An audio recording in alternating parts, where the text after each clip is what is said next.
Baik, Alhamdulillah kita akan sambung balik pengajian kita di ilmu yang nombor 6 tu. Nombor 6, kalau tengok daripada PowerPoint ni, saya letakkan ilmu tafsir dan takwil.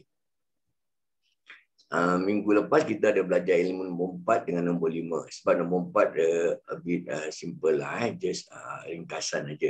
Ini ilmu terjemahan. Dan hari ini kita akan masuk buat ilmu tafsir. Tafsir dan terjemahan adalah dua benda yang berbeza. Tafsir dia lebih terperinci, kan? Dia ada huraian-huraian oleh para ulama. Macam mana ulama menafsirkan sesuatu ayat Quran, dia kena ada kaedah dia. Kaedahnya antara ulama-ulama yang menafsir Al-Quran ini dikenali sebagai para mufassirin. Para mufassirin ni dia kalau nak tafsirkan ayat, dia akan kaitkan ke semua ilmu-ilmu yang ada dalam Al-Quran. Ini dikenali sebagai ulumul Quran. Dan mereka juga akan kaitkan ke semua ilmu-ilmu yang ada dalam ulumul hadis. Ulumul hadis ini juga merupakan satu ilmu yang penting. Dia sama seperti ulumul Quran. Dia ada banyak cabang-cabang ilmu. Sebab tu saya hari Selasa selalu, saya ada ajar satu kelas muslimah secara online di Skype pada setiap hari Selasa selepas Zuhur jam 2.30 hingga 3.30. Tapi mulai esok saya akan gunakan Zoom pula. Saya punya kelas ulumul hadis dia panggil. Kelas ulumul hadis setiap hari Selasa 2.30 tu saya gunakan Zoom. Nanti besok saya akan masukkan DP Zoom punya link. Mulai esok. Dia lebih kurang sama. Kan? Macam mana kita belajar ulumul Quran, besok kita belajar ulumul hadis. Cuma ulumul hadis saya tak gunakan PowerPoint, saya gunakan kitab ulumul hadis. Saya dah sharekan kitab tersebut kan. Kitab tu adalah kitab yang dulu saya pernah belajar waktu saya di Pergas. Sebab tu jadi pelajar, dan saya juga pernah mengajar sewaktu saya jadi guru dekat Pergas. Kitab tu juga kitab yang sama. Daripada saya student orang guna kitab tu sampai saya jadi guru asatizah pun saya mengajar dengan kitab yang sama. Kitab ulumul hadis.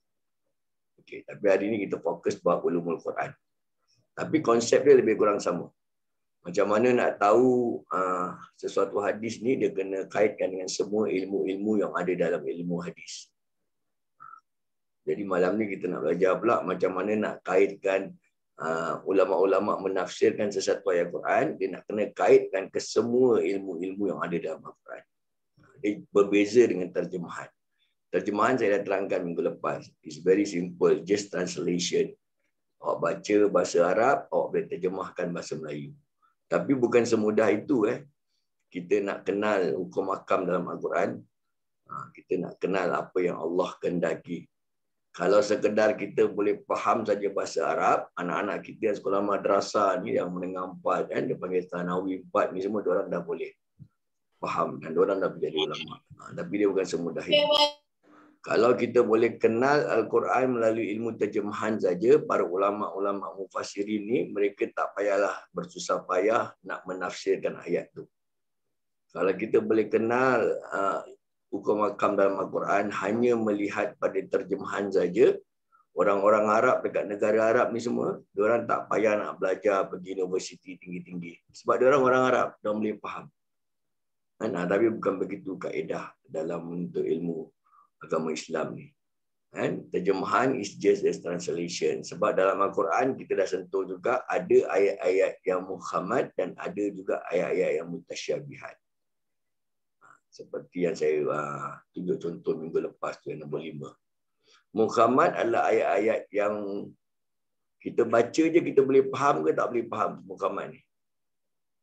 Siapa boleh ingat ni last week lesson? Kalau kita baca ayat-ayat Muhammad, boleh faham tak? Dia isi kandungan dia. Boleh tak Sarah? You can identify tak? Baca je boleh faham tak Sarah agak-agak? Ayat-ayat Muhammad.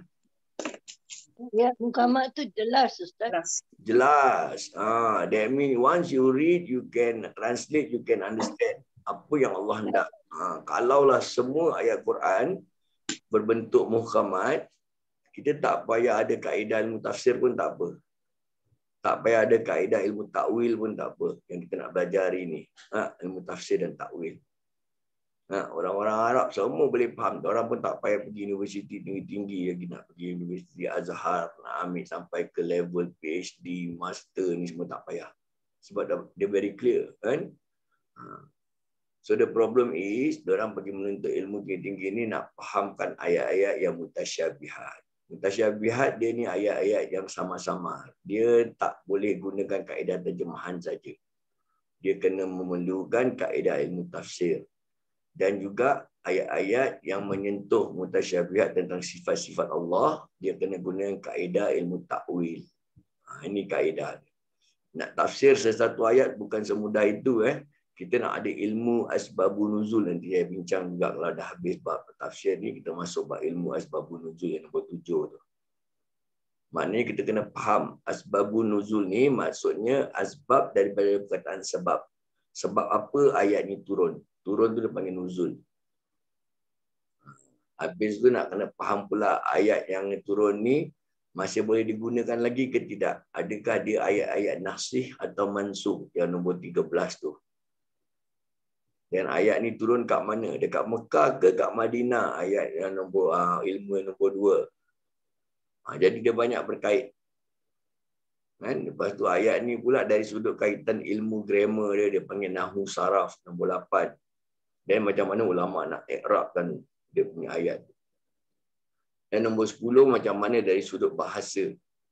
Dia panggil ilmu balaghah. Kan? Adakah bahasa dia dari sudut bahasa Arab, adakah dia bahasa dia ada dua dan tidak ada pecahan.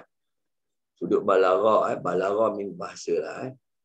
Sama ada balaghah ni dalam bentuk hakiki ataupun bentuk majazi. Majazi ni dia bukan hakiki tau. Kalau hakiki ni ilmu bahasa yang kita baca secara hakikatnya kita faham.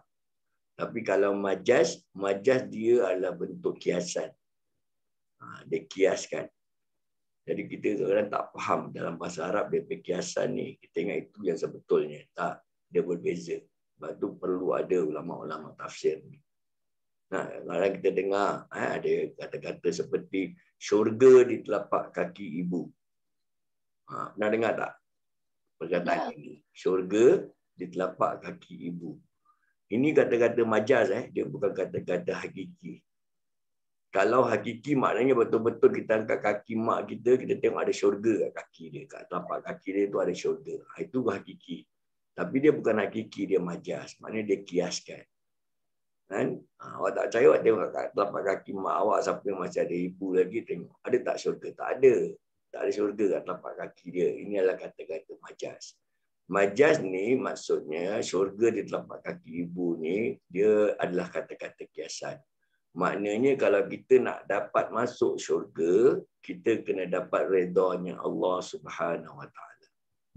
Kalau nak dapat redanya Allah Subhanahu Wa Taala, mesti nak dapat reda daripada kedua orang tua kita, khususnya ibu. Kalau ibu kita, ayah kita tak reda, Allah pun tak meredai kita. Ini yang kita takut.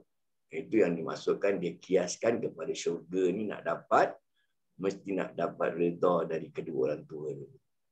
Nanti daripada kedua orang tua kita ni lah baru Allah reda kita.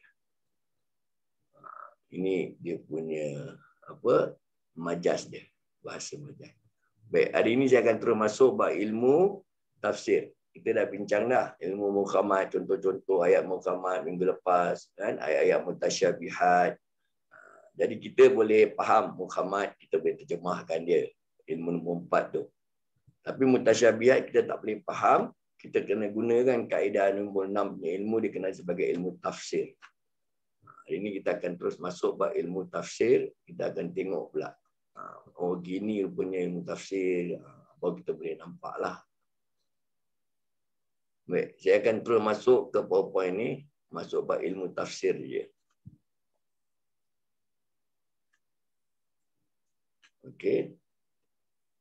Yang saya tahu rantai ni maknanya dia terkait. Setiap ilmu yang ada dalam Al-Quran ni dia terkait antara satu dengan lain. Jadi hari ini kita nak menafsir sesuatu ayat, nanti kita tengok macam mana ulama-ulama ni dia kaitkan kepada ayat-ayat yang lain ataupun dikaitkan dengan hadis.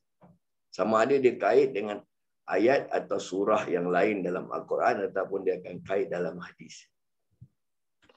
Kalau tak ada dalam Al-Quran, tak ada dalam hadis untuk dikaitkan, baru digunakan ijma' ulama. Kan? Sepakat pandangan ulama. Macam mana cara ulama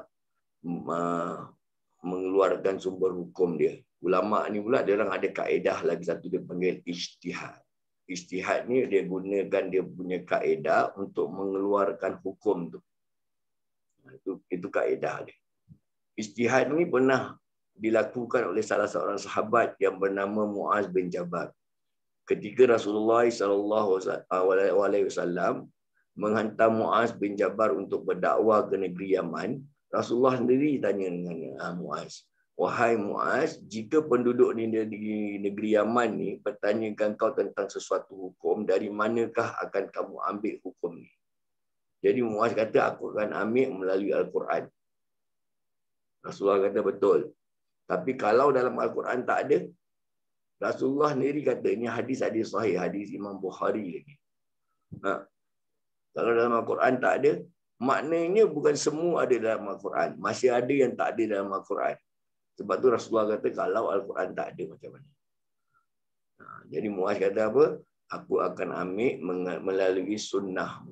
Kan? Ataupun melalui hadismu. Ini jawapan Muaz. Rasulullah pun kata betul. Tapi kalau tak ada dalam sunnahku, macam mana? Maksudnya apa? Maknanya ada juga benda yang tak ada dalam hadis. Boleh tak nak buat? Ini yang selalu dia cakap, Nabi tak buat, tak boleh buat bid'ah. Kan? Bid'ah itu semua kullu bid'ah dolalah. Nanti penghujung dia, dolalah ni finnar, masuk neraka. Bukan gitu kaedah dia. Sebab banyak sahabat buat yang Nabi tak buat, tapi Nabi pun tak melarang. Nabi membiarkan. Itu pun dikira hadis. Itu dia panggil hadis takrir. Kan? Jadi apa Muaz bin Jabal jawab? Aku akan berijtihad. Berijtihad maknanya dia keluarkan pandangan dia sendiri. Nabi pun kata betul. Dan kalau engkau betul dalam ijtihad kau dapat 2 pahala. Kalau engkau salah dalam ijtihad kau dapat 1 pahala. Maknanya salah pun dapat pahala, tapi 1. Maksud 1 tu kurang sikit lah. Tapi pahala tak? Pahala. Kalau betul, pahala dia lebih. Kalau kurang, kalau salah, pahala dia tetap ada tapi kurang sikit je. Okey lagi dia. Tapi macam kita tak boleh berijtihad sebab kita ni bukan ahli dia yang ada kapasiti untuk berijtihad. So kalau kita ijtihad sesuatu yang betul, kita dapat pahala. Kalau salah, bukan dapat sikit pahala, kita dapat dosa. Sebab tu kita kena ikut kaedah ulama-ulama berijtihad. Ini kaedah dia. Okey, contohlah saya ambil contoh. Lately tentang buat bulan Rejab ni. Selalunya diorang ni ikut musim. Orang-orang yang buat komen ni, dia suka ikut musim ni. Bulan Rejab, of course lah dia cakap pasal bulan Rejab. Tak adanya doa menyambut bulan Rejab. Tak adanya puasa bulan Rejab. Ini semua ijtihad para ulama. Mereka ada dalil mereka juga. Dan mereka gunakan ijtihad mereka. Awak nak puasa, awak nak doa, silakan. Awak tak nak pun tak apa, tapi jangan salahkan orang yang nak puasa ataupun orang yang nak berdoa di dalam bulan Rejab. Sebab Rasulullah sendiri pernah berdoa. Walaupun hadis tu hadis dhaif, ini bab ilmu hadis lah, siapa yang belajar ilmu. Lisa, I think dah lama ikut saya ilmu hadis. Lisa, kita dah belajar ilmu hadis kan, ada ulumul hadis. Hadis pun ada hadis sahih, ada hadis hasan, ada hadis dhaif. Walaupun dia dhaif, dia tetap hadis. Yang kita tak terima kalau dia palsu. Tapi kalau satu orang kata palsu, bukan bermakna dia betul-betul palsu. Mungkin ulama' yang lain tak kata palsu. Ulama' lain kata dia dhaif. Dan dhaif, hasan, sahih hadis ni pun, dia ada 2 kategori. Kalau sahih, sahih apa? Adakah dia sahih li ghairi ataupun sahih li zatihi? Kalau dia dhaif ke hasan pun sama, hasan li ghairi ataupun hasan li zati. Kalau dia dhaif li ghairi ataupun dhaif li zati. Kita kena faham betul dulu. Hadis dhaif dia tetap hadis. Kita boleh amalkan dia dalam amalan seharian kita. Itu dikenali sebagai fadail amal. Dan fadilat-fadilat untuk beramal. Itu dia panggil fadail amal. Yang tak dibenarkan oleh ulama, hadis dhaif ini dijadikan hujjah untuk nak mengeluarkan sumber hukum. Itu yang ulama tak benarkan. Hadis dhaif. Ulama cuma gunakan hadis sama ada sahih li zati ataupun sahih li ghairi. Kita kena faham kaedah dulu. Nah, kalau dia jangan mudah. Oh, ni tak ada, ni hadis palsu, siapa buat ni, bid'ah, kan, masuk neraka. Kita jangan cepat bawa orang masuk neraka. Neraka ni luas. Nah, agama Islam ni bawa kita masuk syurga, bukan suruh kita masuk neraka. Tapi orang ni suka bawa orang lain masuk neraka pula. Jangan ambil cepat kesimpulan dia. Sebab kalau awak masukkan seseorang ke neraka, seolah-olah awak dah menyalahkan ulama tu masuk neraka. Kita ni siapalah nak berbanding dengan ulama.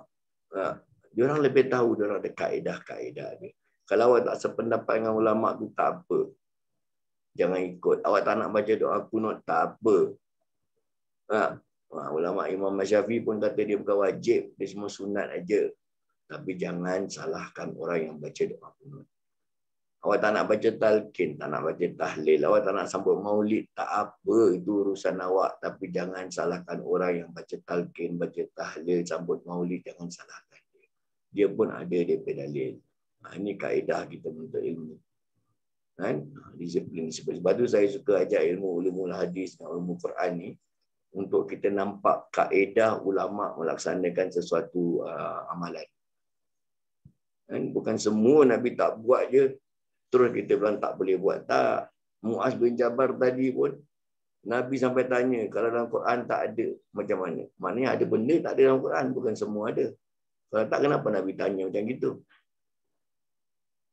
Bila Muaz kata dalam hadis, lepas tu Nabi jawab lagi, kalau dalam hadis pun tak ada, macam mana?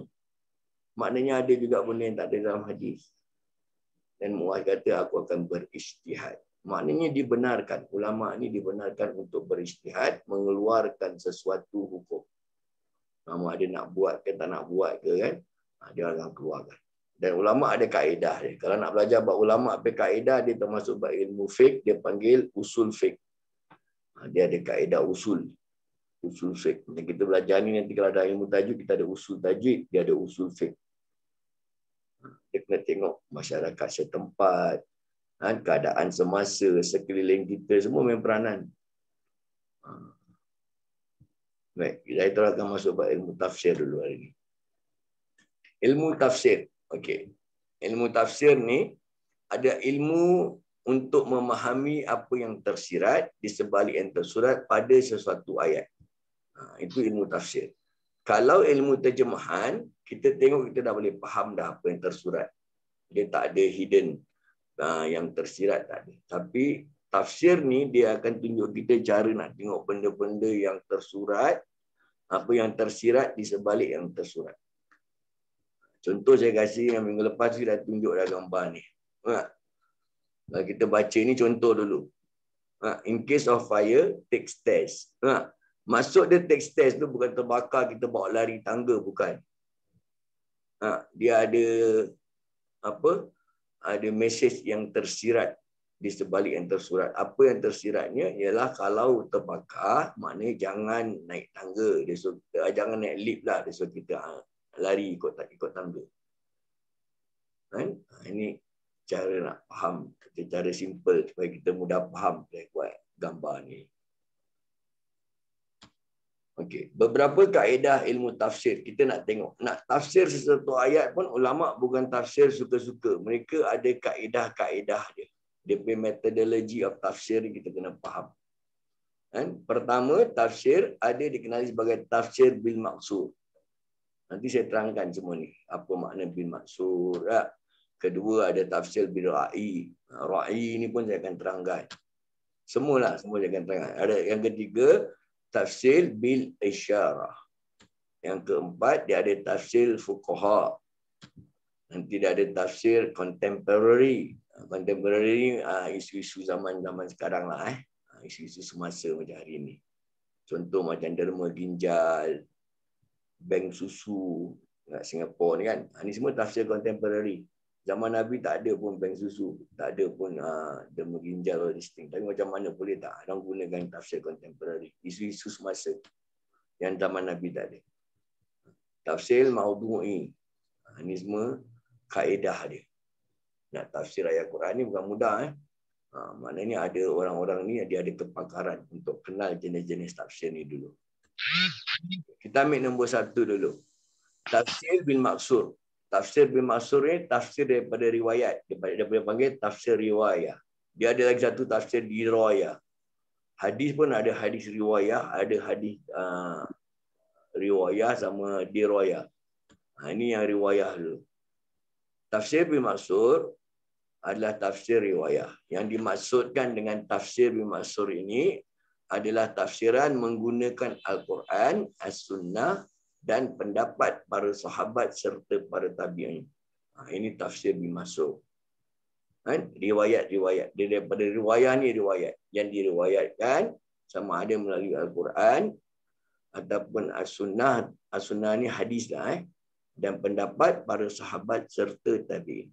Sahabat kita tahulah sahabat Nabi. Tabi'in ni apa makna tabi'in? How to identifykan tabi'in? Apa maksud tabi'in yang saya tulis kat bawah? Yang kita tahu tabi'in. Itu third generation Ustaz. Kita tak jumpa Nabi Muhammad. Third. Lepas Nabi Muhammad, next generation. Betul tak? Yes, betul. Tabi'in is a third generation. Mereka semua lahir sewaktu Rasulullah SAW telah wafat. So macam mana mereka nak belajar agama Islam ni? Mereka belajar dengan para sahabat. Sahabat masih hidup. Diorang dapat jumpa sahabat dan belajar dengan sahabat. So they are known as tabi'in. Okay. Kalau tabi'in, diorang lahir, sahabat pun dah wafat dah. Diorang tak jumpa sahabat. Jadi diorang ni semua belajar agama dengan tabi'in. Itu panggil tabi'in. So dia ada dia punya kaedah-kaedah dia. Macam awak belajar dengan saya lah contoh. Awak belajar dengan saya pun bukan tahu sangat benda ni, betul tak? Saya pun ada guru saya. Guru saya pun bukan tahu juga asalnya. Dia pun ada guru dia. Guru dia ada guru dia. Dia macam gitu kita pergi susur galur ilmu ni. Itu dia panggil sanad. Susur galur. Ya? Menggunakan Al-Quran, menggunakan As-Sunnah. Ya? Lepas tu pendapat para sahabat oleh keluarga pendapat dia juga. Serta pendapat para tabi'in. Para tabi'in semua. Nanti kita masuk bab yang tabi'in. Tabi'in, Imam Hanafi salah satu daripada tabi'in. Imam Malik, Imam Syafi'i, Imam Ahmad bin Hanbal ni pula kan. Mereka tabi'in. Mereka memang that generation dah dekat dengan Nabi. About 2-3 generation next to Rasulullah SAW. Itu yang kita gunakan kaedah mahzab ni. Sebab mereka lagi nearer, lagi clearer dapat dia punya picture. Macam kita dah more than 1,400 years. Kan? Dah jauh dah. So macam-macam boleh terjadi within that 1,400 years ke dalam. Melalui Quran, kita tahulah Quran kan. Melalui sunnah. Sunnah ni hadis lah. Hadis pun kita kena faham. Lepas tu kena belajar ulumul hadis. Kita kena faham apa makna hadis. Hadis ni ada 4 jenis hadis. Lisa, how to explain yang 4 jenis hadis ni? Pertama, hadis apa? Yang hadis ni. Lisa? Ya Ustaz. How to explain 4 jenis hadis ni? Tak silap saya hadis Hasan. Itu kategori hadis. Dia hadis yang qauliyah, fi'liyah ni. Yang 4 jenis tu. Apa makna hadis? Macam itulah soalan ni. Apa makna hadis? Dah kena tengok kitab lah Ustaz. Okey, tak apa. Okey, hadis ni, apa yang Nabi cakap, dikira hadis. Dan ada benda yang Nabi tak cakap, tapi Nabi buat, pun dikira hadis juga. Okey, ada benda yang Nabi tak cakap, Nabi pun tak buat. Tapi sahabat buat. Sahabat lain buat, Nabi tak larang. Nabi diamkan. Itu pun dikira hadis. Yang itu dikira sebagai hadis takriyah. Maksudnya hadis juga. Kan? Kalau tak boleh, mesti Nabi tegur. Dalam solat contoh. Nabi cuma baca subhana rabbiyal a'la wa bihamdi, kan? Subhana rabbiyal a'la itu saja Nabi baca, tapi wa bihamdi sahabat yang tambah. Pun Nabi tak marah. Maknanya dibolehkan. Dia dikira sebagai hadis takriyah. Azan solat subuh asalnya sama dengan azan yang lain solat semua. Sama dengan solat zuhur, solat asar, solat maghrib, solat isyak, azan semua sama. Kan? Tapi Bilal bin Rabah, kan, sahabat Nabi yang menjadi muazzin, dia yang tambah kalimah as-salatu khairum minan naum. Nabi tengok, dia tambah. Nabi pun tak tegur, apa pasal kau pandai-pandai tambah? Salah atau tak boleh? Nabi pun tak marah. Nabi diam. Nabi membenarkan. Itu pun dikira hadis. Sebab sampai hari ini kita gunakan hadis takriyah. Itu pun dikira hadis.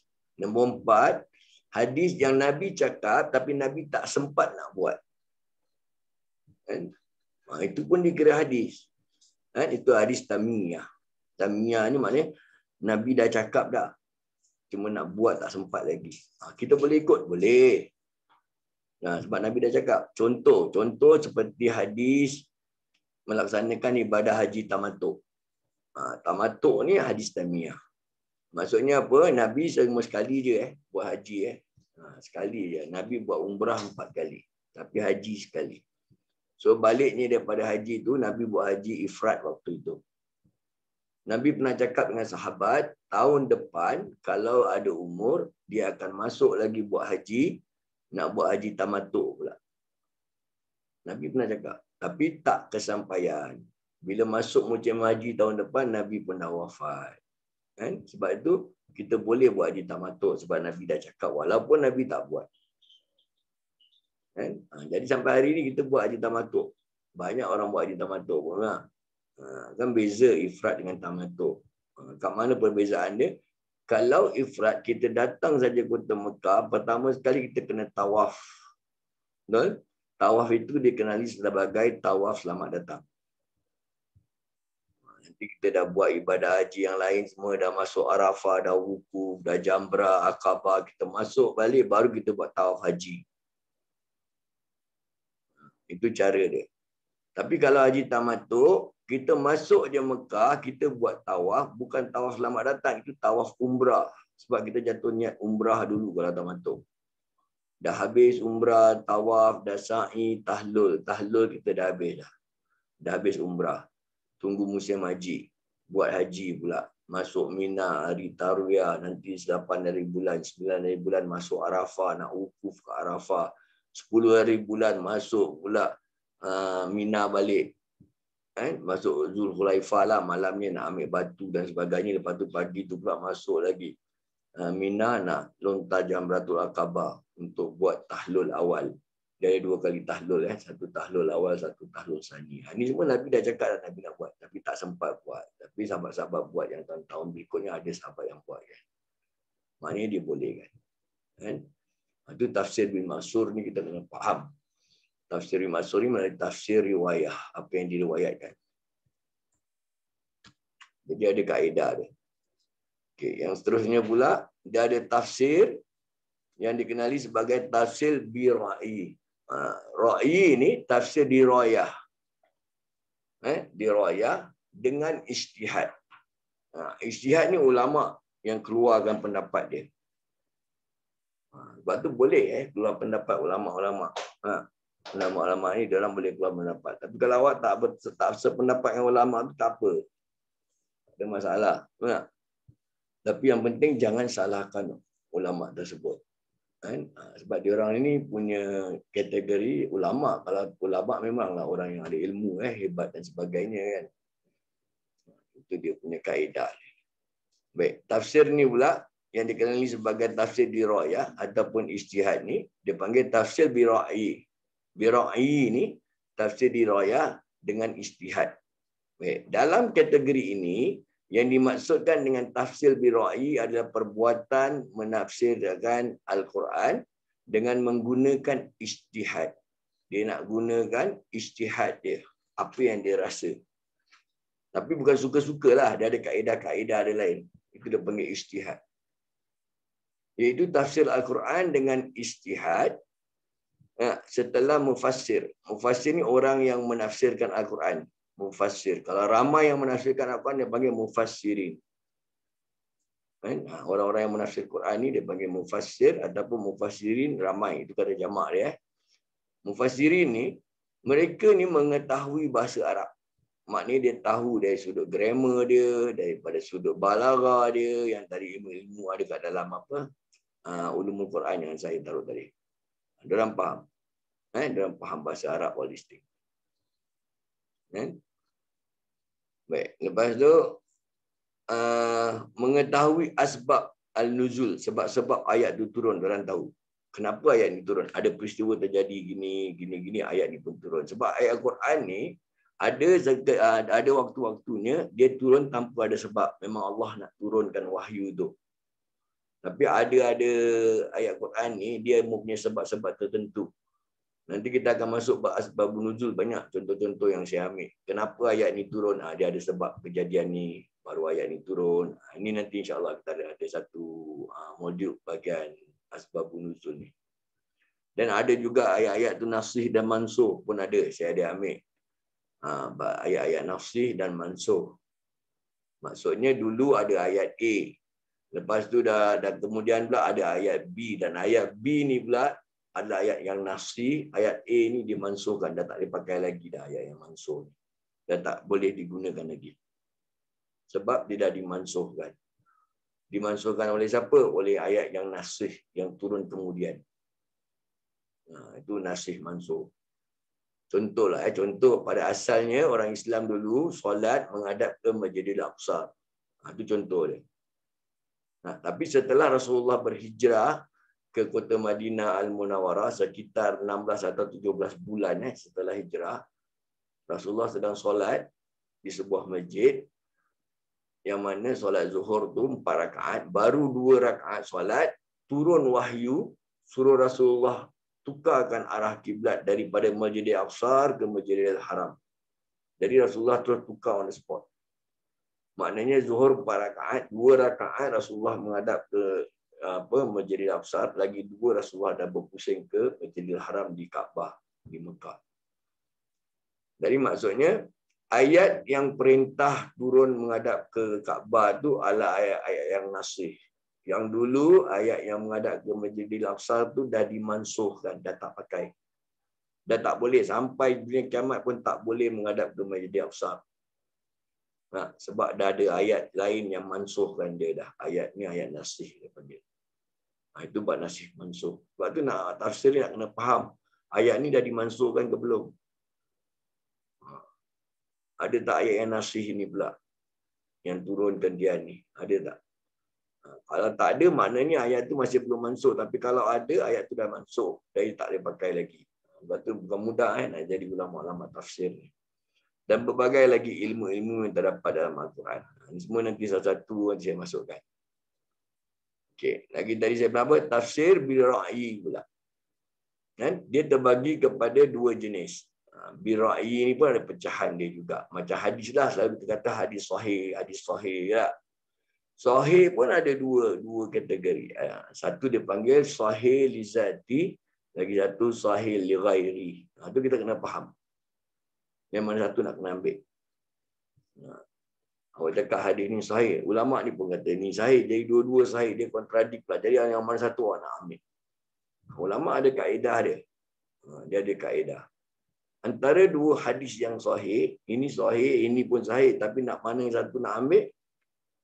Kita tengok sahih yang pertama ni hadis yang mana satu. Adakah ada hadis riwayah ataupun hadis riwayah. Kalau hadis riwayah, maksudnya dia ada hadis yang Nabi riwayatkan, Nabi cakap. Nabi cakap, sama lagi satu ni, riwayat ni, apa yang Nabi buat. Dia panggil hadis fi'liyah. Apa yang Nabi buat. Okey. Apa yang Nabi buat dengan apa yang Nabi cakap, apa yang Nabi cakap ni lagi kuat. Sebab apa yang Nabi cakap ni, dia merupakan perintah. Apa yang Nabi buat, dia tidak semestinya perintah. Kadang-kadang memang sengaja Nabi nak buat je. Untuk diri dia lah. Tapi kita tengok kita nak ikut boleh, bukan tak boleh. Tapi kalau ada hadis yang Nabi cakap itu lebih kuat. Ini kaedah nak tengok ilmu hadis. Kan? Jadi yang ini kita nak tengok kaedah nak tengok ilmu Al-Quran ni melalui hadis bil ra'i ni. Bil ra'i ni ada dua jenis. Baik, yang pertama, tafsir bil ra'i datang melalui individu yang layak. Secara asasnya para ulama telah menyebutkan beberapa syarat yang perlu ada untuk melayakkan seseorang itu menafsirkan Al-Quran. Bukan sembarang orang boleh tafsir Al-Quran. Dia nak kena ada orang yang layak. Iaitu dia hendaklah menguasai ilmu-ilmu seperti ilmu bahasa Arab, ilmu nahwu dan saraf, ilmu balaghah, nahwu, saraf ni semua bahasa Arab ni kira dalam sudut grammar. Ilmu balaghah, ilmu bahasa, ilmu qiraat. Sebab tu qiraat penting kadang-kadang orang ni berbual lain, kita berbual lain, kita ingat benda lain. Padahal benda sama juga. Kan? Qiraat. Ilmu usuluddin, ilmu fiqh, usul fiqh, asbabun nuzul, nasikh wa mansukh, ilmu hadis, serta beberapa lagi cabang ilmu yang berkaitan dengan Al-Quran. Maknanya banyak ilmu-ilmu Al-Quran ni kita nak faham. Bukan kita baca je Al-Quran, dia orang terjemahkan macam gini, tu kita ingat macam gini. Fahaman dia bukan. Kan? Dia kena faham. Sebab tu ilmu-ilmu ni penting. Ilmu nasikh mansukh ni pun antara yang terpenting ni. Sampai Sayyidina Ali pernah kata, Sayyidina Ali radhiyallahu anhu, dia pernah kata, siapa yang tak kenal ilmu nasikh dan mansukh, jangan menafsirkan sesuatu ayat. Dia larang. Ilmu nasikh mansukh. Kalau dia tak kenal, dia ingatkan, sampai sekarang kita boleh solat menghadap Masjidil Aqsa, Masjidil Aqsa lagi. Tak boleh. Ayat tu dah dimansuhkan, tak boleh pakai lagi dah. Kan? Siapa yang pernah pergi haji, pergi umrah, mesti pernah ziarah satu masjid tempat Nabi solat. Masjid tu dikenali sebagai Masjid Qiblatain. Dekat Madinah, satu masjid nama dia Masjid Qiblatain. Qiblatain ni maknanya dua arah kiblat. Dekat situlah peristiwa ni terjadi.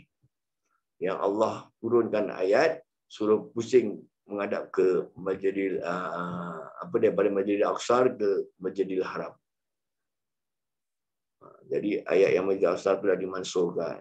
Waktu Nabi solat Zuhur di masjid yang hari ini kita kenal sebagai Masjid Qiblatain. Qiblatain ni dua kiblat lah. Nampak siapa kalau pergi nampak dari mihrab. Mihrab ni tempat Nabi jadi imam ni kan, dia tembok ada ke dalam sikit, setengah bulatan tu. Itu dia panggil mihrab. Ada dua mihrab, tapi satu mihrab yang menghadap Masjid Aqsa dah tutup lah. Cuma dia orang tak pecahkan, boleh nampak. Kita boleh tengok tapi kita tak boleh solat menghadap ke sana lagi. Okay. Pada hakikatnya, kategori tafsir dengan ijtihad atau ra'yi ni kan, dia adalah dibolehkan. Kan? Maknanya ijtihad ulama ni dibolehkan. Ulama pun boleh keluar pendapat dia sendiri. Kan? Ada juga ayat Quran yang dah Allah dah wahyukan, tapi Rasulullah pun boleh keluarkan pendapat dia sendiri. Pun boleh. Ada, nanti saya tunjukkan contoh-contoh dia.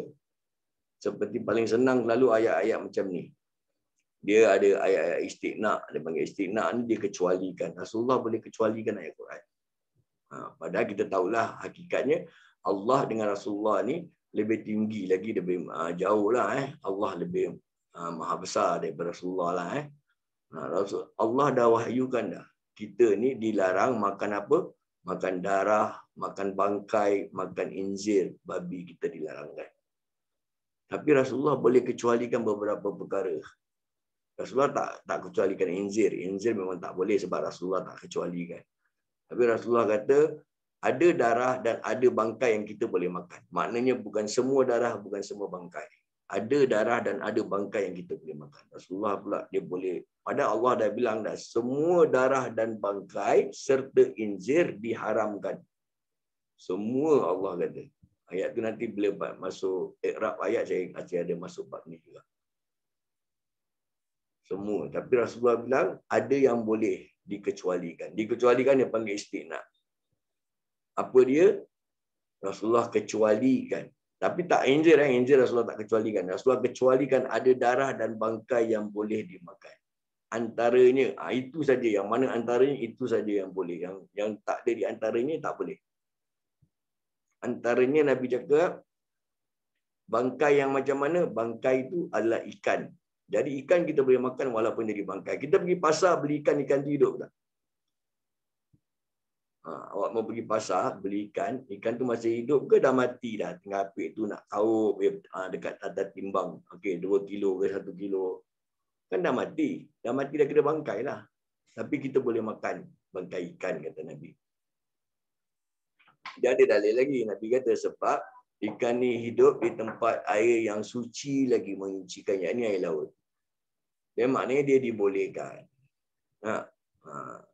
Lepas tu darah pula, Nabi kata semua darah kecuali Nabi bilang ada darah yang boleh kita makan kalau darah tu tidak mengalir. Darah tu adalah darah yang beku.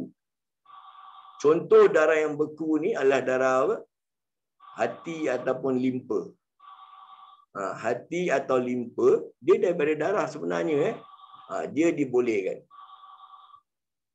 Dia dibolehkan untuk makan. Jadi maknanya bukan semua, ada yang dikecualikan.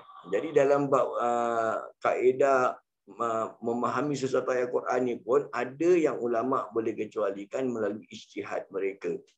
Ini kaedah dia. Kita kena faham. Ini cara ulama nak menafsirkan ayat. Baik, kita akan teruskan dengan kerana Allah Subhanahu Wa Taala memerintahkan untuk kita mentadabburkan ayat Al-Quran berdasarkan firman Allah Subhanahu Wa Taala. Ini firman Allah. Allah sendiri perintah kita untuk mentadabbur. Mentadabbur ni maknanya merenung ayat-ayat Quran ni. Okey, yang ini siapa nak baca ayat ni? Siapa nak baca? Ini surah Sad ayat 29. Ada siapa-siapa nak baca? Lisa, nak baca Lisa, try. Saya cuba Ustaz ya. Boleh, Pasal insyaAllah. saya gunakan telefon ni. Oh, okey. A'udzubillahi minasyaitonirrajim. Bismillahirrahmanirrahim. Kitabun anzalnahu ilaika mubarakul liyaddabaru ayatihi waliyatadhakkaru. Dabbaru ke dabbaru? Liyaddabaru. Betul tak Ustaz? Ru. Huruf ra. Liyaddabaru. Ru tu huruf ra. Liyaddabaru ayatihi waliyatadhakkaru ulul albab. Okey, alhamdulillah. Okey, ayat yang dia bacakan tadi bermaksud ini adalah sebuah kitab yang kami turunkan kepadamu penuh dengan berkah. Maksudnya kitab Al-Quran lah penuh dengan keberkahan dia. Supaya mereka memperhatikan ayat-ayatnya dan supaya mereka mendapat pelajaran.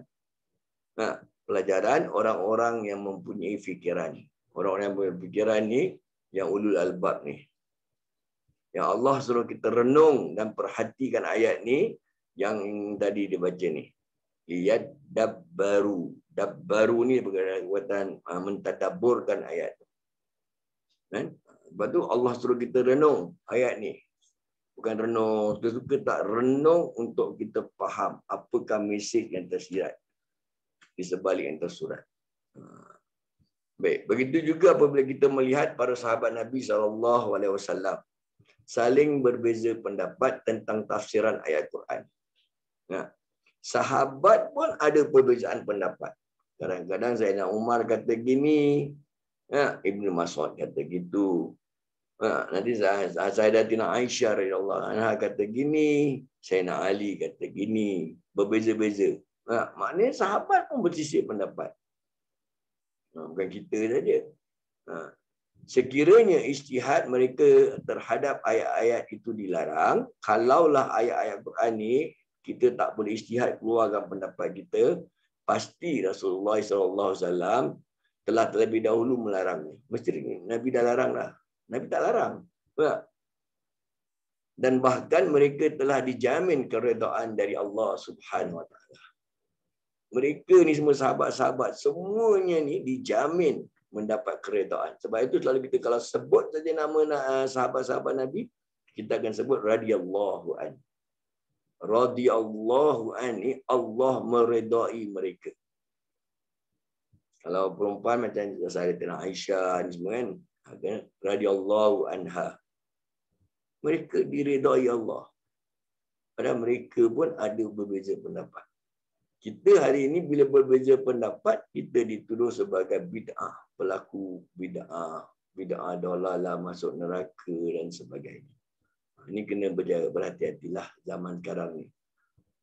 Sahabat berbeza pendapat, Nabi pun tak salahkan mereka. Bahkan sampai hari ini kita sebut nama-nama mereka ni sebagai radhiyallahu an, maksudnya mereka yang diredai Allah. Allah reda ada orang lain. Baik. Yang seterusnya pula, tafsir Birra'i ni yang kedua punya pecahan dia, betul tak? Tafsir Birra'i, orang yang tiada kelayakan. Macam kita lah, tak ada kelayakan. Ini yang masalah ni tak. Perbuatan menafsirkan Al-Quran dengan menggunakan pendapat sendiri dalam keadaan seseorang itu tidak layak. Macam kita ni semua kan, tak layak lah. Kita jauh lah beza nak jadi ulama', betul tak? Nak faham semua ilmu-ilmu yang tadi saya bilang. Asbabun nuzulnya, nasih mansuhnya, sudut bahasanya, sudut grammarnya, semua kita bukan ahli dia, tak?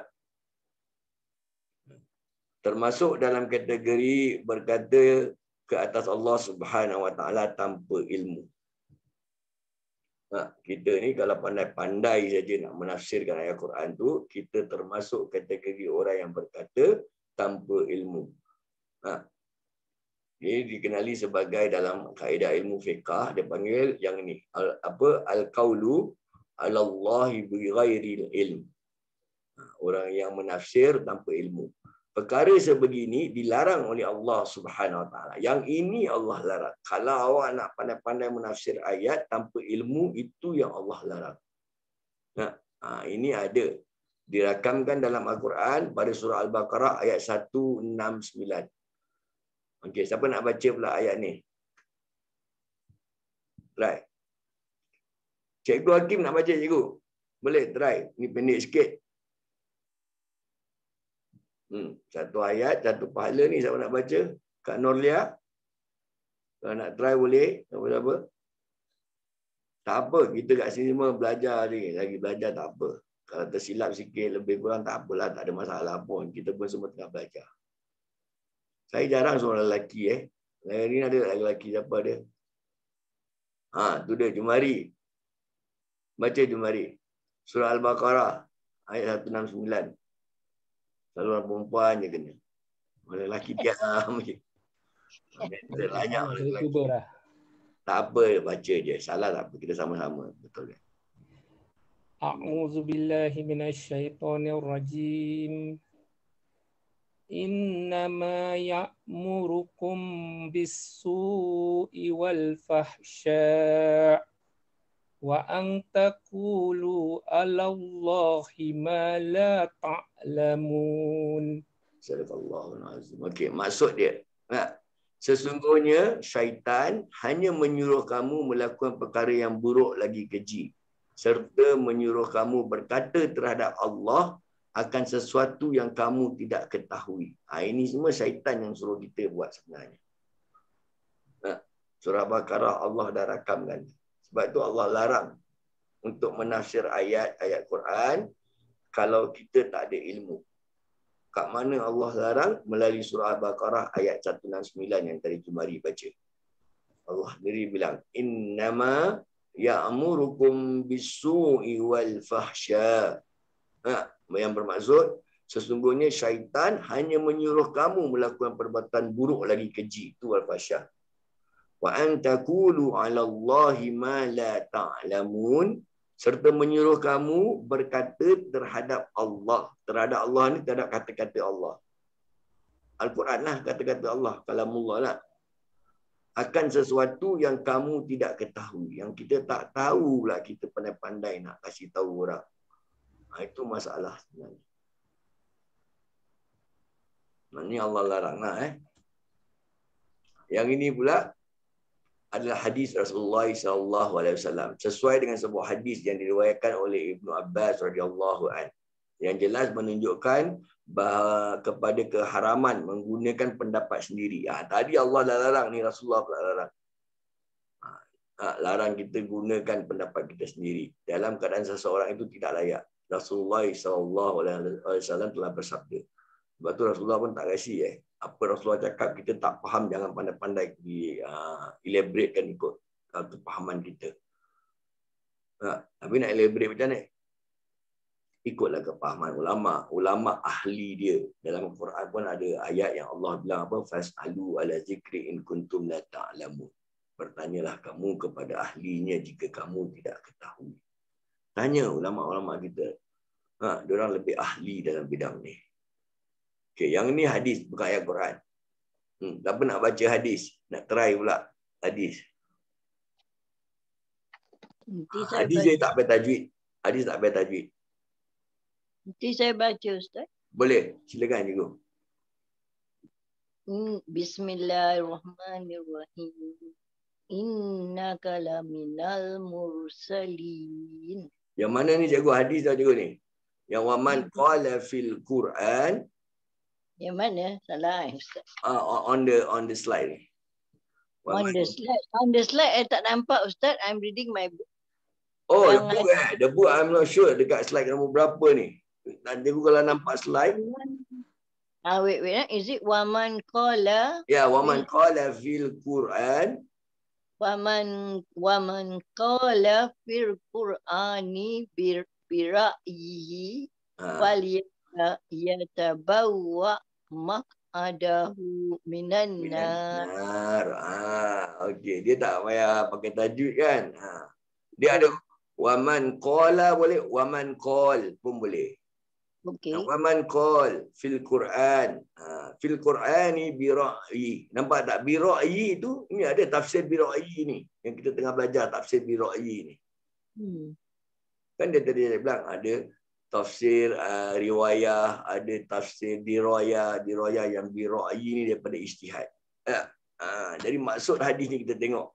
Hadis ni diriwayatkan oleh Imam At-Tirmizi. Yang bermaksud yang cikgu baca tadi tu, sesiapa yang berkata sesuatu pada Al-Quran dengan menggunakan pendapatnya sendiri, maka bersiap sedialah tempatnya di dalam neraka. Na'udzubillah. Rasulullah dah warning. Siapa yang berkata sesuatu dalam Al-Quran, maknanya dia tafsir ikut dia punya fahaman atau pendapat dia sendiri, tidak menggunakan kaedah yang digunakan oleh ulama, dia gunakan dia punya akal sendiri, maka siap sedialah tempatnya di dalam neraka. Rasulullah dah warning. Be ready. The hellfire are waiting for you kalau you pandai-pandai. Macam itulah lebih kurang. Na'udzubillah lah. Kita pun tak naklah sampai ke tahap itu. Baik, seperti yang diketahui, apabila disertakan hukuman ke atas sesuatu perbuatan itu menunjukkan bahawa ia adalah perkara yang haram. Bila ada larangan daripada Allah dan Rasul, ada larangan maknanya dia haram untuk kita buat. Itu baru berdosa. Kalau isu-isu semasa ni awak tak percaya, awak tengok nanti. Ini bulan Rejab. Isu pasal doa bulan Rejab. Yang Nabi baca doa. Allahumma barik lana fi Rajabin wa Sya'ban. Wa balighna fi Ramadan. Berkatilah kami di bulan Rejab dan bulan Sya'ban dan sampaikanlah kami ke itu pun jadi isu. Nanti awak tak percaya, awak tengok bulan depan bulan Sya'ban akan lagi satu isu will come out. Siapa baca surah Yasin malam nisfu Sya'ban pun Nabi tak pernah buat. Macam-macam cerita nanti keluar. Nanti masuk bulan Ramadan, siapa solat tarawih 20 rakaat pun Nabi tak pernah buat. Itu dia ikut DP season. Saya dah bertahun dah dalam bidang ni. Nanti diorang bilang pula macam gini. Nanti Hari Raya will come out pula. Diorang cakap Nabi tak pernah pun sebut selamat Hari Raya, maaf zahir dan batin. Nabi tak pernah sebut. Nabi selalu sebut taqabbalallahu minna wa minkum. Itu dia Hari Raya Nabi sebut. Tapi kalau kita sebut selamat Hari Raya, maaf zahir dan batin apa? Masuk neraka. Tak? Bukan gitulah kaedah kita faham ilmu tu kan. Jadi tak ada masalah sebenarnya. Ulama dah membolehkan dah. Ulama dia ada kapasiti untuk berijtihad. Sebab tu kita jangan pandai-pandai. Nanti masuk bulan Rabiul Awal, siapa sebut maulid pula, dia bilang bid'ah. Memang tak kena pada konteks yang macam mana Allah dan Rasulnya. Allah dan Rasul melarang kita buat ikut pahaman kita sendiri. Okey. Bila ada larangan memang tak boleh. Kalau tak ada larangan, itu yang kita boleh ijtihad. Yang selalunya para ulama berijtihad bila tak ada larangan. Tak ada larangan dari Rasulullah jangan sambut Maulid. Tak ada. Maknanya dibolehkan. Kita sambut atas dasar rasa cinta kita kepada Rasulullah dan asar dasar bersyukurnya kita kepada Allah Subhanahu Wa Taala telah kurniakan kita seorang rasul yang menjadi rahmat kepada seluruh alam, rahmatan lil alamin. Ini kita kena bersyukur. Kan? Berdoa, tak ada pun orang dalil yang bilang jangan doa pada bulan Syakban atau bulan Rejab, tak ada. Tapi doa secara umum memang dibolehkan. Dalam Al-Quran Allah kata, "Ud'uni astajib lakum." Berdoalah kepadaku, nescaya aku perkenankan doamu itu. Doa ajalah, minta. Sampai tak sampai urusan Allah Subhanahu Wa Taala, bukan urusan kita. Nah, maknanya we play our role, the rest we leave it to Allah Subhanahu Wa Taala. He knows best. Baik. Demikian juga terdapat beberapa asar. Asar ni adalah daripada sahabat. Yang menegaskan larangan terhadap perbuatan ini. Kata Abu Hurairah radhiyallahu anhu. Yang ini kata-kata Abu Hurairah, bukan hadis. Tapi baca dia macam hadis juga. Siapa nak baca? Yang ni saya sengaja tak syakal pula. Memang hadis asal tak ada syakal, tak ada baris. Jamalia try. Tak ada syakal ke Jamalia? Kita cuba Boleh, tak apa. Belajar. Jadi salah syakal pun tak apa. Saya ada. Saya tegur. Alamak. Bismillahirrahmanirrahim. Memfasar Al-Quran ala ru'yah. Wa in Ru'yah. Ru'yah. Ru'yah dari kita belajar tadi. Ru'yah dari kan. Fa in asaba lam jaru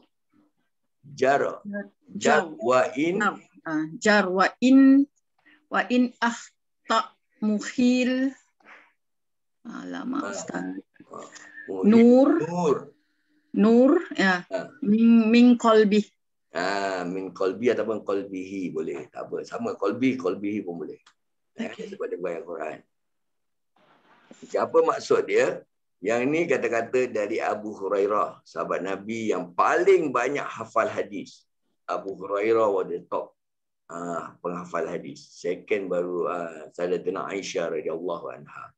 Dia punya ranking dia yang siapa paling banyak hafal. Okey, Abu Hurairah radhiyallahu anhu. Sesiapa yang menafsirkan Al-Quran menurut pendapatnya sendiri, sekiranya tafsiran itu betul, dia tidak akan mendapat pahala. Dia tidak akan mendapat pahala. Sekiranya tafsiran tersebut silap, akan dipadamkan cahaya dari jantung hatinya. Ini siapa yang dimasukkan? Orang-orang yang tadi Rasulullah larang tu. Larangan terhadap perbuatan ini. Maknanya larangan tadi tu. Orang yang siapa? Orang yang tak ada ilmu. Jangan pandai-pandai. Kalau awak buat tafsiran awak itu betul sekalipun, awak tak dapat pahala. Tapi kalau tafsiran awak tu tersilap ataupun tersalah, akan dipadamkan cahaya dari jantung hatinya. Maknanya Allah akan gelapkan lagi hati awak. Ini yang kita takut. Jangan sampai hati kita ni jadi buta. Mata hati kita kalau buta, rosaklah jadi dia. Tak nampak kebenaran. Mata hati ni kalau kita belajar ilmu tasawuf, dia panggil sebagai basirah. Sebab tu orang-orang yang mengamalkan ilmu tasawuf ni, dia selalu berzikir. Dia adalah kaedah-kaedah diorang bercara zikir, cara apa ni. Sebenarnya diorang nak kasih mata hati dia ni supaya lebih terang. Mata hati ni dia boleh terang, dia nampaklah kebenaran. Dia mudah dapat hidayah. Semua ada peranan tau dalam jiwa kita ni tau. Dia bila baca ayat-ayat Quran, baca ayat-ayat yang menyentuh tentang azab, dia takut. Kita baca tentang azab pun kita tak rasa pun azab tu buat bodoh je tak terasa. tak pernah menangis pun. Orang yang faham ayat-ayat Quran ni, bila tersentuh dengan jiwa dia, dia boleh menangis. Sebab tu tengok kan imam-imam yang solat ni, bila tersentuh ayat-ayat yang dia baca dengan jiwa dia, dia boleh menangis. Menangis ni penting. Orang ingat menangis ni gembeng pula lah. Sebenarnya menangis ni bagus. Dia siapa yang tak boleh menangis ni sebenarnya yang bahaya. Sebab kalau kita tak boleh menangis, takut-takut hati kita dah keras. Sebab tu dia susah nak menangis. Bila hati dah keras, takut-takut susah nak dapat hidayah daripada Allah Subhanahu Wa Taala. Sebab tu perbanyakkan bangun malam, solat tahajud, doa, menangis, merintih pada Allah, minta. Apa yang orang nak minta, mintalah. Kan? Dengan bersungguh-sungguh. Jangan sampai kita susah nak nangis. Susah nak nangis ni orang yang hati keras saja. Yang susah nak nangis. Bila takut orang hati keras ni, dia susah nak dapat hidayah. Itu yang susah kita takut. Na'udzubillah. Baik, berikutnya merupakan beberapa contoh perbuatan menafsirkan Al-Quran dengan menggunakan akal fikiran sendiri. Ini contoh saja orang yang gunakan akal fikiran dia sendiri. Contoh, mendakwa diri sebagai rasul berdasarkan firman Allah Subhanahu Wa Taala. Ini pendek-pendek punya ayat pula. Try baca Is. Ustaz. Boleh. Boleh. A'udzubillahi minasyaitonirrajim. Innaka laminal mursalin. Maksud dia, sesungguhnya kamu merupakan sebahagian dari para rasul. Surah Yasin ayat 3. Ini ayat ni Allah tujukan pada Rasulullah. Innaka laminal mursalin. Sesungguhnya kamu merupakan sebahagian dari para rasul. Tapi dah terjadi tak hari ni ada orang dia mengaku rasul? Ada. Yang mengaku Tuhan pun ada. Ayat pin tu dia mengaku dia Tuhan lagi. Dia bilang dia Tuhan dekat kerajaan langit. Yang mengaku rasul ni ada dekat Batu Pahat. Jangan tangkap lah, dah lama lah. Ni cerita buat few years back lah. 5-6 tahun lepas. Kan? Dia orang Batu Pahat. Dia bilang ayat ni ditujukan pada dia. Dia adalah seorang rasul untuk orang Melayu je dia cakap. Macam kelakar pula. Nampak? Tapi kita nak kata kelakar, dia punya pengikut ramai yang terpedaya. Ramai maksud dia kena tangkap pergi court ramai yang ikut pergi court. Nak support dia. Macam sebab tu benda-benda taksub ni bahaya dia kat sini lah. Sebab tu kalau boleh menuntut ilmu-ilmu agama ni perbanyakkan berguru supaya kita tak taksub. Jangan ikut satu, ikut saya je. Kalau saya salah, walaupun salah lah semua. Banyakkan guru. Besok ikutlah ustaz lain, usaha ikutlah. Jadi nampak lebih luas. Pandangan daripada sudut pemahaman agama itu lebih penting. Okay, lalu ia boleh menjadi salah tafsir jika yang menafsirkan dengan mengatakan bahawa ayat tersebut merujuk kepada dirinya, kan? Atau orang yang telah kewafatan baginda Nabi Muhammad SAW, dia boleh jadi kufur. Dia salah tafsir, dia salah. Sesungguhnya kamu bukan sebahagian daripada rasul. Sama ada dia rujuk dia yang jadi rasul atau dia rujuk orang lain. Contoh seperti pahaman Qadiani.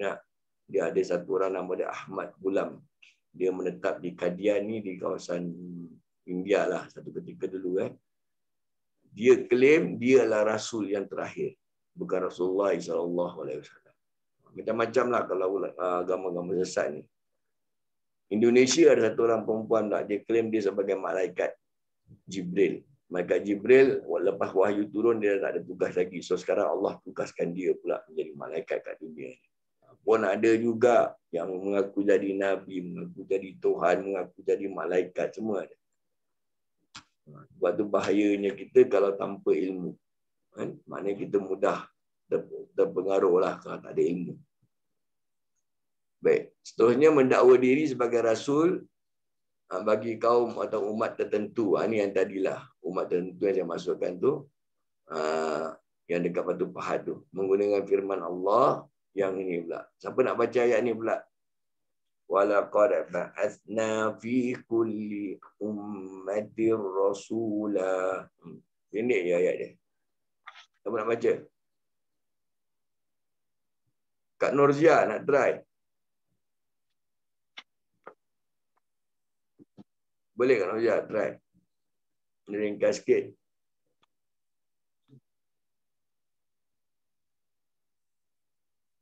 Kak Nuriza.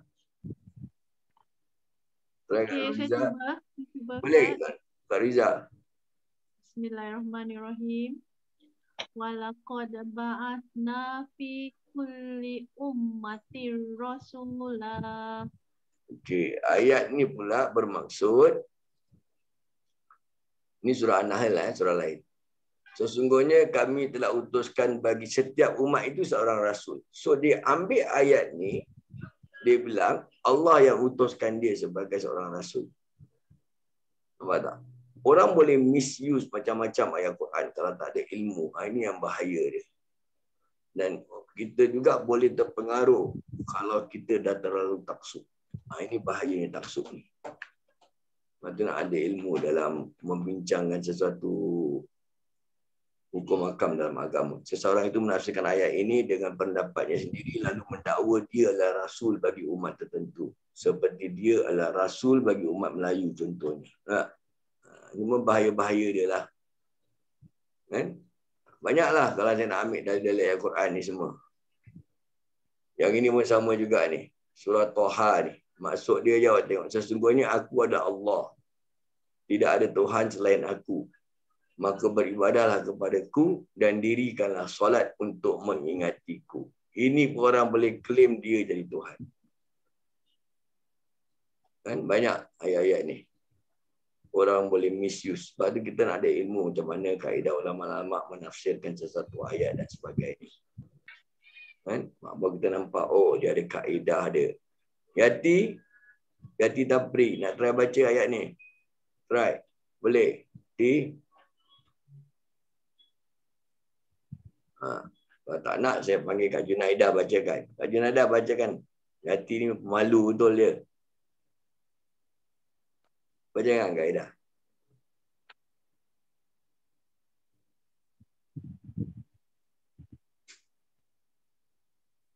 Boleh Kak Junaidah? Ya, saya try, saya cuba. Boleh tak apa. A'udzubillahi minasyaitonirrajim. Bismillahirrahmanirrahim. Innani anallahu la ilaha illa ana wa'budni wa aqimis salata li zikri. Okey, boleh. Illa ana, ada pendek je. Illa ana fa'bu. Fa'budu tu bukan fa'budu, dia fa'budni. Dia tanda sukun, tanda sukun. Tadi kaedah baca fa'budu kan, bukan fa'budu, dia fa'budni. Okey, tak apa. Kan? Ini ayat yang tadi yang saya dah bilangkan tadi. Orang boleh tafsir macam-macam. Selalunya benda-benda salah tafsir inilah yang jadi masalah selalu. Jadi kesimpulan dia tentang ilmu tafsir ni, pertama sekali kita tengok sebagai kesimpulannya bahawa tafsir bira'yi ni. Ini bira'yi saya dulu ijtihad ni. Daripada ijtihad ni bira'yi ni. Iaitu dengan ijtihad yang datang daripada individu yang berkepakaran terhadap Al-Quran adalah diharuskan. Kalau dia ahli dia, memang dia harus. Dia bukan wajib. Kalau awak tak ikut pendapat dia, awak berdosa. Itu wajib. Harus awak nak ikut pendapat ulama' ni boleh, nak ikut pendapat ulama' tu pun boleh, itu harus. Awak boleh ada pilihan. Hukum harus ni, buat tak apa, awak ada pilihan. Sebab tu dia tak cakap wajib. Wajib ikut ulama' ni. Tak. Harus. Awak tak nak ikut apa suka. Orang lain nak ikut. Jadi awak jangan salahkan dia. Dia nak ikut ulama' juga. Tapi awak yang tak nak ikut, apa masalah? Sebab tu dia diharuskan, maknanya dibolehkan. Siapa nak ikut-ikut, tak nak tak apa. Yang penting jangan salahkan kalau tak nak ikut. Bila awak salahkan orang yang tak ikut awak, itulah punca segala masalah sebenarnya. Okay. Manakala perbuatan menafsirkan Al-Quran melalui pendapat sendiri semata-mata tanpa asas ilmu dan kaedah-kaedah serta syarat-syarat yang telah disebutkan oleh para ulama yang muktabar adalah haram hukum ni. Ulama yang muktabar ni ulama-ulama yang disepakati dikenali dunia. Ini memang boleh. Dia muktabar. Muktabar ni dia disepakatilah diterima di masyarakat dunia Islam. Muktabar contoh sebut je nama Imam Malik. Orang semua tahu mazhab Imam Malik, dia punya pengasas Imam Malik bin Anas. Dia memang hebat. Sebut aja nama Imam Asy-Syafi'i, dia orang tahu nama Muhammad bin Idris, nama dia betul. Dia adalah Imam Asy-Syafi'i yang ada mazhab Asy-Syafi'i. Ahmad bin Hanbal, pengasas mazhab Hanbali. An-Nu'man pengasas mazhab Hanafi. Diorang semua ada. Dah masyhur dah nama diorang. Dikenali, itu dia panggil muktabar. Ya, mensyarahkan hadis ini, nama ulama ada pula Imam An-Nawawi. Imam Nawawi memang tak payah nak kita pertikaikan kehebatan ilmu dia. Imam Ibnu Hajar Asqalani. Kita tak payah. Tapi kalau tak muktabar, ditafsirkan oleh Ustaz Idris bin Ahmad. Siapa Ustaz Idris? Orang pun tak kenal. Dia tak popular pun. Yang popular korang aja kat dalam Zoom kenal saya. Kat luar Zoom semua tak kenal. Itu saya bukan ulama muktabar. Ulama muktabak. Muktabak Zam-Zam itu pun tak dipakai. Ada contoh gitu. Kita kena ikut kaedah ulama-ulama yang muktabar. Jadi kena semua sepakat. Dia tak ada kontroversi. Jadi dia ada pendapat dia. Itu yang kita boleh ambil. Dan sesuai dengan kata-kata yang dituturkan oleh Imam Ahmad. Imam Ahmad bin Hanbal lah maksud dia. Ahmad bin Hanbal rahimahullah. Ahmad bin Hanbal ni lah imam pengasas mazhab Hanbali.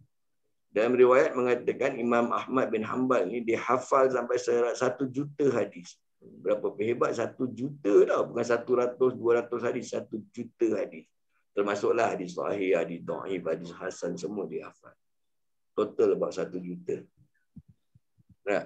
Iyyaka an tatakallam fi mas'alata laisa laka fiha ila imam. Maksud dia, hati-hatilah kamu dari berkata-kata dalam sesuatu permasalahan yang kamu tiada imam. Tiada imam ni tak ada pengetahuan padanya. Ini bukan imam solat, maksud dia pengetahuan. Sebab imam ni dia punya makna boleh berbagai. Boleh cakap pengetahuan pun boleh. Sebab tu orang nak jadi imam bukan sembarang orang. Dia mesti orang yang ada ilmu. Dia tahu jadi imam. Dia tahu rukun-rukun solat. Dia tahu itu adalah pengetahuan. Dan imam pun boleh jadi pemimpin. Dia yang membimbing solat berjemaah dan sebagainya. Dan dia punya dari sudut makna adalah. Okey. Ini bermakna sekiranya kita ingin berhujjah dengan menggunakan nas Al-Quran adalah lebih utama dan selamat untuk kita meneliti pendapat-pendapat yang dikemukakan oleh para ulama yang muktabar dalam ilmu tafsir yang menguasai secara mendalam ilmu-ilmu yang berkaitan ulum Al-Quran serta tafsirannya berbanding kita mengulas Al-Quran dengan pendapat kita sendiri. Sebab tu kita jangan pandai-pandai mengulas ayat Quran ikut kita rasa pendapat kita tak. Kita kena ikut apa yang ulama rasa, apa pendapat ulama. Itu kaedah dia. Kan?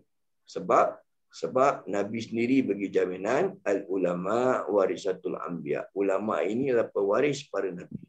Apa yang diorang waris? Diorang waris ilmu-ilmu nabi. Diorang bukan waris harta nabi, tapi diorang waris ilmu nabi. Dalam Al-Quran pun Allah sebut apa? Fas'alu ala zikri in kuntum la ta'lamun. Apabila kamu tidak mengetahui, bertanyalah kepada ahlinya. Kalau dalam bidang agama, ahli dia ulama. Kalau bidang repair kereta, ahli dia mekanik. Kereta rosak, jangan jumpa ulama, jumpa mekanik. Sakit jantung, jangan jumpa mekanik, pergi doktor bedah jantung. Semua ada ahli dia. Kalau kita pergi tempat orang yang bukan ahli, dia rosaklah semua kehidupan kita. Bahkan mekanik kereta pun kita kena faham. Bukan semua mekanik kereta ahli semua dalam bidang kereta. Siapa yang ada kereta, dia faham. Kadang-kadang buat wiring, mekanik yang boleh repair enjin pun tak boleh repair awak pebol lampu. Sebab buat wiring, dia ada wireman dia. Dia buat wiring, dia ni pula yang faham. Saya enjin saja saya faham. Wire saya tak faham. Jadi kita kena rujuk. Kan semua bidang cabang ilmu dalam agama ada ahli dia. Kan dalam dunia ni awak nak belajar jadi doktor tapi awak masuk pula kelas bahagian engineering pula. Tak kenalah. Masuk bidang kedoktoran, perubatan dan sebagainya. Ada ahli dia. Doktor-doktor junior ni mana ada keluar universiti terus pergi ubat orang, tak. Dia kena ikut doktor-doktor senior ni. Tiap pagi jumpa patient, berbual, tanya, buat research. So, diorang study from there, practical. Diorang bukan keluar universiti terus operate orang, tak. Siapa biasa orang masuk hospital kan ada kan doktor visit pagi-pagi. Nanti bawa yang junior-junior dia, understudy. Junior-junior tengah belajar tu. Belajar dengan dia senior. Senior dia tu lah ulama' dia. Dia punya ahli dia. Boleh? Dah pukul setengah ni sebelum habis. Siapa nak tanya apa-apa dulu, saya akan sambung lagi ni. Bab tafsir agak luas sikit. Kita dah habis bab tafsir ni. Ingatkan saya kita masuk tafsir yang ketiga pula. Tafsir bil isyarah pula next week. Okey. Ingatkan saya je. Tafsir isyarah. Maknanya kita dah cover 2 tafsir hari ini. Kita akan sambung lagi 2 tafsir next week. Lagi 4 tafsir ada. Ini baru 2. Ada 3, 4, 5, 6, 4 tafsir. Dari 6. Kaedah lah, kaedah tafsir. Maksud saya tu ada kaedah tafsir. Ada lagi 6. Okey, ada siapa-siapa nak tanya apa-apa dulu hari ni? Sebelum kita tutup kelas kita pada malam ni. Nak tanya Ustaz. Okey. Ustaz, adakah ulama salaf tergolong dari tabi'in? Yes. Tabi'in pun termasuk ulama salaf. Okay. Dia ada ulama terbagi 2. Satu ulama salaf, satu ulama khalaf. Dia terbagi 2 dulu. Okey, salaf ni siapa? Salaf ni adalah ulama-ulama yang hidup pada tahun 300 tahun pertama hijrah. Daripada tahun Nabi hijrah tu, siapa-siapa saja yang hidup sampai tahun 300 hijrah, dia dikenali sebagai ulama-ulama salaf. Dia panggil salafus soleh. Jadi kalau kita tengok tabi'in memang ulama salaf lah. Tabi'in Imam Syafi'i pun ulama salaf juga sebab dia lahir tahun 150 hijrah, dia wafat tahun 204 hijrah. Dia dalam golongan 300 hijrah tu. Imam Abu Hasan Asy'ari itu pun dia lahir tahun 200 lebih hijrah tapi dia wafat tahun 300 lebih hijrah. Tetap masuk dalam golongan 300 tahun pertama juga. Sebab ini ada hadis Nabi cakap golongan yang terbaik adalah golongan selepasku dan selepasnya sampai 300 tahun pertama itu orang ambil. Tabi'in pun termasuk golongan salaf. Lepas pada 300 tahun pertama dia panggil golongan ulama-ulama khalaf. Khalaf seperti Imam Al-Ghazali sebab Imam Al-Ghazali punya zaman tahun 400 lebih hijrah. Imam Nawawi tahun 600 lebih hijrah. Dia dah masuk ulama-ulama khalaf. Lepas tu ulama khalaf kita boleh ikut? Boleh. Imam Nawawi bukan salaf. Imam Nawawi ulama khalaf pun boleh ikut, dia pun ada kaedah. Dia ikut melalui apa yang diajarkan oleh kitab-kitab seperti sebab dia bermazhab Imam Syafi'i. Jadi dia ikutlah kitab Imam Syafi'i. Semua mazhab ada ulama-ulama dia. Imam Hanafi pun ada orang ada dia punya ulama-ulama yang study dia punya metodologi. Macam Imam Syafi'i dia Imam Nawawi dia study Imam Syafi'i punya metodologi. Sebab tu Imam Syafi'i ni banyak juga ulama-ulama dia. Selain Imam Nawawi, ada Imam Ibn Hajar Al-Asqalani, ada Imam Al-Haytami, ada Imam Ar-Ramli. Kadang-kadang internally Imam Ramli dengan Nawawi pun dia ada dia punya kaedah-kaedah yang berbeza. Walaupun dua-dua ikut mazhab Imam Syafi'i. Kenapa dia berbeza? Kita kena tengok kenapa. Sebab zaman diorang dah berbeza. Pertama. Kedua, diorang pun duduk tempat yang berbeza. Kita zaman dah berbeza, tempat berbeza, suasana pun garanti berbeza. Awak duduk kat Singapura punya orang Melayu Islam, sama awak duduk kat negeri Cina punya orang Islam tak sama. Diorang ada dia punya budaya dia, ada dia punya keadaan dekat sana yang berbeza dengan keadaan kat Singapura. Dia kena comply kan. Kita dengan Johor tak sama. Kita boleh solat Jumaat, mula solat sebelum waktu matahari tergelincir Jumaat. Betul tak? Johor tak. Johor still maintain. Dia tunggu waktu Zuhur baru dia azan. Kenapa Singapura dia awal kan?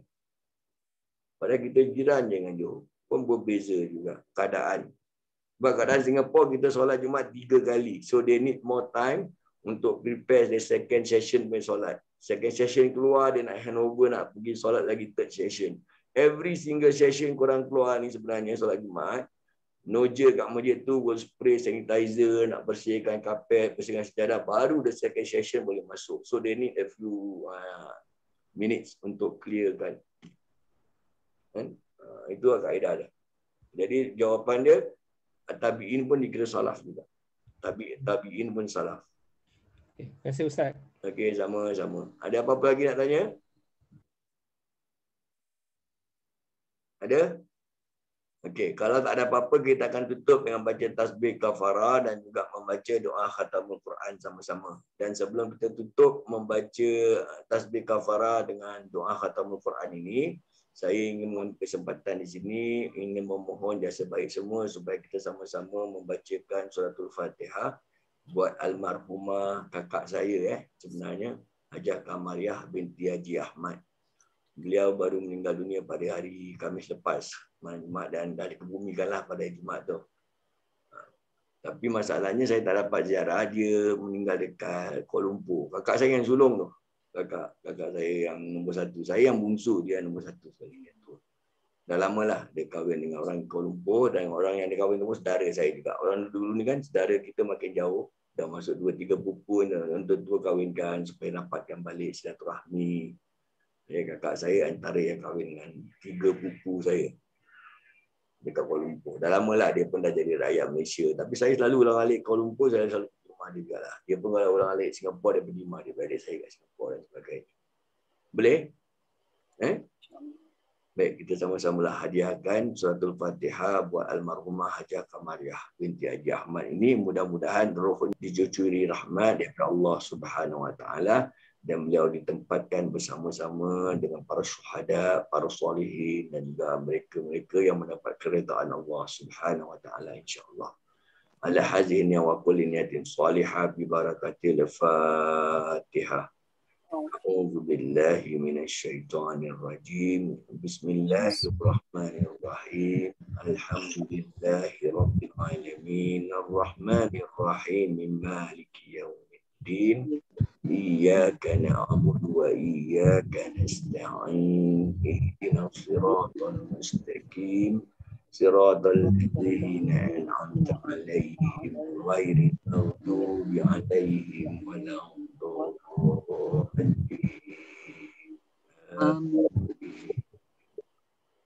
Subhanakallahumma bihamdika asyhadu an la ilaha illa anta wa nastaghfiruka wa atubu ilaik. Bismillahirrahmanirrahim. Allahumma arhamna bil Qur'an waj'alhu lana imaman wa nuran wa hudan wa rahmah. Allahumma zakkirna minhu ma nusina wa 'allimna minhu ma jahilna warzuqna tilawatahu ana al-laili wa atrafan nahar waj'alhu lana hujjatan ya rabbal alamin. Aqulu qawli hadza wa astaghfirullah azim li wa lakum. Wassalamu alaikum warahmatullahi wabarakatuh. Waalaikumsalam warahmatullahi Baik, terima kasih semua. Terima kasih, Ustaz. Ramailah online ni, siapa tak perasan. Orang ramai tak buka video. Next session semua buka lah video. Nanti saya atas jugalah satu hari ni Pak adab-adab ni. Okey, terima kasih semua. Terima kasih Ustaz. Assalamualaikum. Waalaikumsalam warahmatullahi wabarakatuh.